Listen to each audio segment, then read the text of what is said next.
An increase in the density of space outside the solar system has been detected by the Voyager spacecraft. In November 2018, after an epic 41-year journey, Voyager 2 finally crossed the boundary that marked the limit of the Sun's influence and entered interstellar space. But the little probe's mission is not done yet. It's now sending home information about the space beyond our solar system. Kindly support my Patreon account since YouTube has again demonetized my YouTube channel.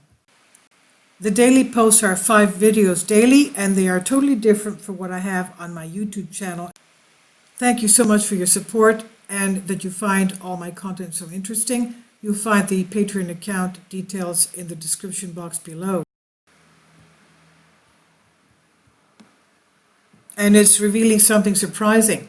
As Voyager 2 moves farther and farther from our Sun, the density of space is increasing.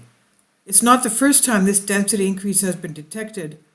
Voyager 1, which entered interstellar space in 2012, detected a similar density gradient at a separate location.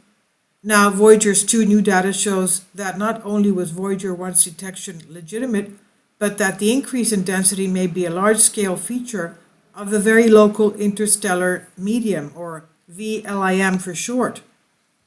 The solar system's edge can be defined by a few different boundaries, but the one crossed by the Voyager probe is known as the heliopause and is defined by the solar wind. This is a constant supersonic wind of ionized plasma that streams out from the Sun in all directions, and the heliopause is a point at which the outward pressure of that wind is no longer strong enough to push into the wind from interstellar space. The space inside the heliopause is the heliosphere, and the space outside is the VLIM. But the heliosphere is not a round sphere, it's more like an oval, with the solar system at one end and the streaming tail behind it.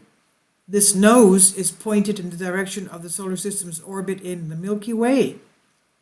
Both Voyagers cross the heliopause at the nose, but with a difference of 67 degrees in the heliographic latitude and 43 degrees different longitude. Space is generally thought of as a vacuum, but it is not completely.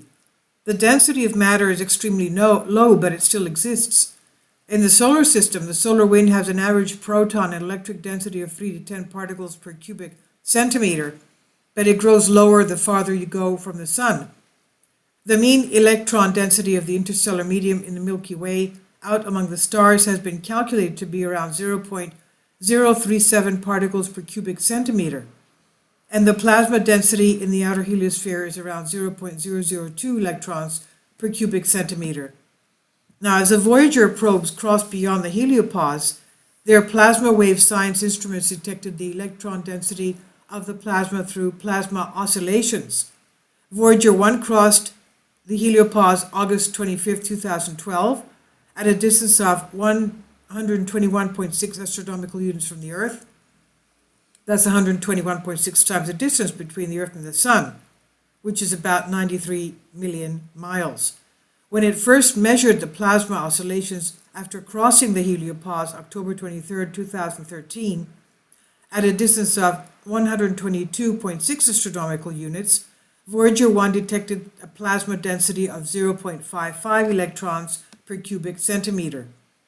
Voyager 2, which took the long way around, flying by Jupiter, Saturn, Uranus, and Neptune, crossed the heliopause November 5, 2018 at a distance of 119 astronomical units, and it measured the plasma oscillations January 30th, 2019 at a distance of 119.7 astronomical units, and it found a plasma density of 0.039 electrons per cubic centimeter, which is very close to the Voyager 1 measurement. And both instruments reported an increase in density. After traveling another 20 astronomical units through space, Voyager 1 reported an increase to about 0.13 electrons per cubic centimeter, but detections made by Voyager 2 June 2017 showed a much sharper increase in density to about 0.12 electrons per cubic centimeter at a distance of 124.2 astronomical units. Now, given that plasma at Earth's atmosphere pressure has electron density of 10 to the 13 per cubic centimeter, those amounts may seem tiny, but they're significant enough to warrant our interest, especially since it's not clear what causes them. One theory is that the interstellar magnetic field lines become stronger as they drape over the heliopause. This could generate an electromagnetic ion cyclotron instability that depletes the plasma from the draping region. Voyager 2 did detect a strong magnetic field than expected, a stronger field than expected when it crossed the heliopause. Another theory is that material blown by the interstellar wind should slow as it reaches the heliopause, causing a sort of traffic jam. This has possibly been detected by outer solar system probe New Horizons, which in 2018 picked up the faint ultraviolet glow resulting from a buildup of neutral hydrogen at the heliopause. It's also possible that both explanations play a role. Future measurements taken by both Voyager probes as they continue their journey out into interstellar space could help figure it out, but that might be a long bet to take. It's not certain, the researchers wrote in their paper, whether the Voyagers will be able to operate far enough to distinguish between these two classes of models. We believe in new space probes, they said. This research was published in the Astrophysical Journal Letters, and it's on Science Alert by Michelle Starr. Please leave your comments. Thank you.